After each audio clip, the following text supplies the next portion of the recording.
राधे राधे आप सभी को। मेरा नाम है वर्षा जगवानी। तो आज हम बात करेंगे नंबर 3 की। जिनका भी बर्थडे किसी भी महीने की 3 तारीख को होता है, सिर्फ उनकी बात हो रही है, ठीक है। 30 वालों की, 12 वालों की उनकी बात नहीं हो रही है, जैसा कि मैं फर्स्ट वीडियो में बता चुकी हूँ, ठीक है। तो हम बात कर लेते हैं 3 नंबर की। 3 नंबर के पास आप देखेंगे काफ़ी नॉलेज होती है। ये लोग बहुत समझदार होते हैं। और आप देखिए ना, तो इनके पास मान लीजिए किसी टॉपिक पे बहुत ज़्यादा नॉलेज नहीं है, फिर भी अगर आप उनसे उस बात पे वाद विवाद करेंगे तो आपको ऐसा लगेगा कि भाई इससे तो इस टॉपिक की पूरी नॉलेज है। क्यों? क्योंकि अगर उन्हें किसी टॉपिक के बारे में थोड़ा सा भी नॉलेज है तो वो आगे की सिचुएशन को खुद ही इमेजिन कर लेते हैं। उनकी नॉलेज से भी ज़्यादा कुछ स्ट्रांग होता है तो वो होती है उनकी इमेजिनेशन पावर। वो इतना मतलब क्रिएटिव इतना होते हैं, उनका माइंड ही बचपन से ही क्रिएटिव होता है। वो आगे की चीज़ों को खुद इमेजिन कर लेते हैं, इसलिए ये लोग थोड़ा ज़्यादा जल्दी मैच्योर भी हो जाते हैं, कुछ चीज़ों को जल्दी समझने लगते हैं। उन्हें हर एक चीज़ समझाने की कुछ खास ज़रूरत नहीं पड़ती।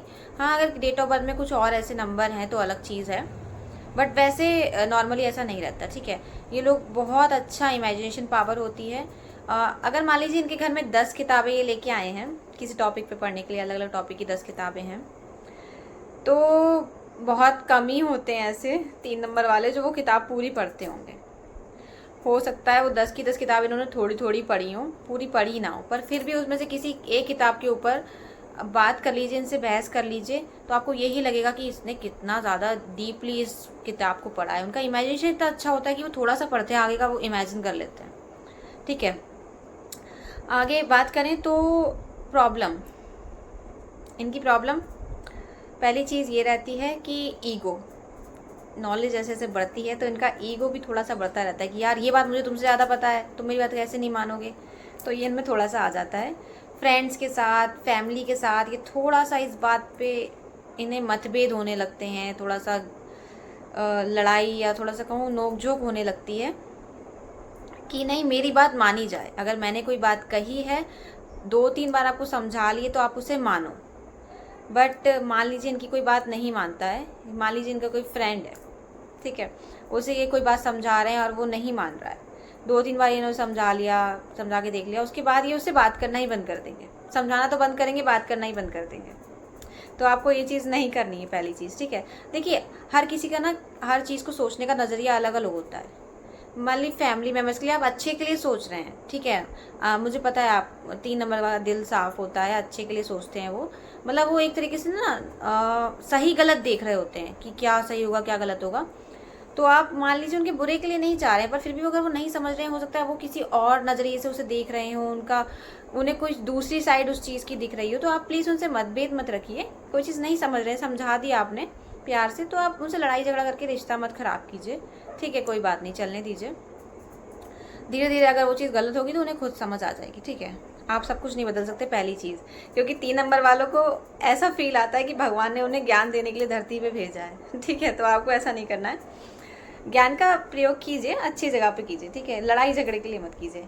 लड़ाई झगड़े से एक बात याद आई मुझे कि अगर 2 लोगों के बीच लड़ाई चल रही हो और 3 नंबर वाले को वहाँ भेज दिया जाए तो उससे अच्छी लड़ाई सॉल्व कोई नहीं करा सकता, ठीक है। मैंने आपको अप्रिशिएट किया है, गुस्सा मत होइएगा पहली वाली बात पे, क्योंकि ये ना सही गलत देखते हैं, जैसा मैंने कहा। तो ये दोनों की साइड देखेंगे, क्या सिचुएशन है, क्या बात थी, क्या हो रही है, फिर उस पर ये किसी एक की साइड ना लेके, मान लीजिए इनका एक फ्रेंड है, एक नहीं जान पहचान का है, तब भी वो उसकी साइड नहीं लेंगे। हो सकता है उन्हें वो वाला सही लगे दूसरा इंसान, तो वो उस तरीके से फैसला करा दें उस चीज़ का, तो लड़ाई बहुत अच्छे से सॉल्व कराते हैं, क्योंकि इनकी कम्युनिकेशन स्किल बहुत अच्छी होती है। ये मैनिपुलेट लोगों को बहुत अच्छा कर लेते हैं, पर अगर मोटिवेट करने पे आए किसी को तो मोटिवेट भी बहुत अच्छा करते हैं।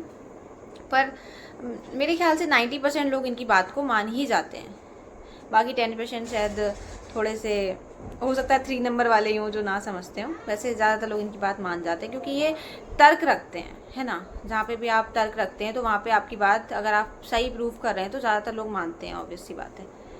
तो आगे हम बात कर लेंगे। तो इनका क्या रहता है ना, ये सब चीज़ सीखने की जगह, जहाँ जाएंगे वहाँ से मुझे कुछ मिल जाए। चाय की टपरी पे जा रहे हैं, 4 लोग मिल गए तो वहाँ से भी कुछ सीखने को मिल जाए, और वहाँ पे भी कोई टॉपिक छिड़ गया तो उस पर पता है तो बहस करने लगे। तो हर जगह से सीखने के चक्कर में ये किसी एक फील्ड में परफेक्शनिस्ट नहीं हो पाते हैं, है ना। मतलब कोई एक चीज़ में परफेक्ट नहीं हो पाते हैं, क्योंकि ये हर चीज़ सीखने की ट्राई करते हैं। अब देखिए, एक साथ हम कहते हैं ना, आप 2 नाव में सवार नहीं हो सकते, और 3 नंबर वाले 10-15 नाव में सवार होने की कोशिश करते हैं, तो ऐसा नहीं हो सकता, ठीक है। तो हम नॉलेज गेन करना अच्छी बात है, आपको सब टॉपिक पे थोड़ी थोड़ी नॉलेज होनी चाहिए, ये बात ठीक है। बट आप प्लीज़ अपने लिए कोई एक फील्ड जो आपको बहुत ज़्यादा पसंद है, कोई एक टॉपिक जिसमें आप आगे बढ़ना चाहते हैं ना, तो मैं ये कहना चाहूँगी कि अगर आपको फ्यूचर में ग्रो करना है तो आप थोड़ा सा एक चीज़ पे ज़्यादा फोकस कीजिए, ताकि आप उसमें परफेक्ट हो पाएँ, वो स्किल आपको प्रॉपर मिल पाए, आप उसे सीख पाएँ, ताकि आप फ्यूचर में ग्रो कर पाएँ, ठीक है। 3 नंबर वालों की रेमेडी की बात कर लेते हैं। तो पहली रेमेडी, आपको चंदन का तिलक करना है, ठीक है। चंदन का तिलक करेंगे तो आपकी नॉलेज तो अच्छी है ही, और थोड़ा सा शांत भी रहेंगे, और सोचने समझने की क्षमता थोड़ी और बढ़ेगी, ठीक है। दूसरी चीज़, आपको पीले कपड़े पहनने हैं। अगर आप पीले कपड़े नहीं पहन पाते, जैसे लड़कों की दिक्कत रहती है कि आप पीली शर्ट पहन के थोड़ी, जैसे लाइट येलो भी आप यूज़ कर सकते हैं, पहनते हैं, ठीक है। अगर आप ज़्यादा येलो यूज़ नहीं कर सकते तो आप कम से कम एक रुमाल या छोटा सा कोई कपड़ा अपने पॉकेट में रखिए अपने पास, येलो कलर का, ठीक है, जिसे आप कम से कम 2-4 बार दिन में निकाल के देख लें। यूनिवर्स को सिग्नल जाना चाहिए, मतलब, है ना। सबसे ज़्यादा मेन चीज़ है आपका विश्वास, दूसरी चीज़ है सिग्नल। अगर आप विश्वास कर रहे हैं तो जो भी चीज़ आप करते हैं ना, वो यूनिवर्स में जाता है। देखिए, मैं लॉ ऑफ अट्रैक्शन में मानती हूँ, और मैं आपको भी यही कहूँगी कि आप लोग माने, क्योंकि जिस चीज़ पे भी हम विश्वास करते हैं, और विश्वास के साथ अगर वो चीज़ नहीं भी हो रही होती, हम विश्वास कर रहे हैं तो वो चीज़ होती है। मैंने खुद अपनी लाइफ में देखा है। मेरी लाइफ में पिछले 1 साल में, 1.5 साल में लॉ ऑफ अट्रैक्शन की वजह से बहुत ज़्यादा चेंजेस आए हैं। तो मैं चाहूँगी कि आपकी मेरे ख्याल से मेरी लाइफ की हर एक फील्ड पॉजिटिव हो गई है, ठीक है। बिज़ी रहती हूँ मैं, थोड़ा सा वो रहता है कि हाँ, हेडेक सा, मतलब हेडेक क्या कहूँ, थोड़ा सा हड़बड़ाहट सी रहती है, क्योंकि मेरे पास काम बहुत सारा रहता है, बहुत सारी चीज़ों में मैं इंगेज्ड हूँ, इसलिए, ठीक है। बट फिर भी मेरी बहुत सारी चीज़ें लाइफ की पॉजिटिव हुई हैं, क्योंकि मैं पॉजिटिव हुई हूँ। लॉ ऑफ अट्रैक्शन, अगर हो सके तो आप सब, सिर्फ 3 नंबर वाले नहीं, मेरे ख्याल से दुनिया में हर किसी को 10 सीक्रेट बुक पढ़नी चाहिए, ठीक है। 10 सीक्रेट, आप उसे इंग्लिश में चाहे इंग्लिश में, हिंदी में चाहे हिंदी में पढ़िए। उसे पढ़ने से मेरे ख्याल से आपको बहुत पॉजिटिविटी आएगी, आपकी लाइफ पूरी की पूरी पलट सकती है, जैसे कि मेरी पलटी। ये थोड़ा सा टॉपिक से हटके हो गया, बट मेरे दिमाग में आया तो मैंने सोचा आपको बता दूं।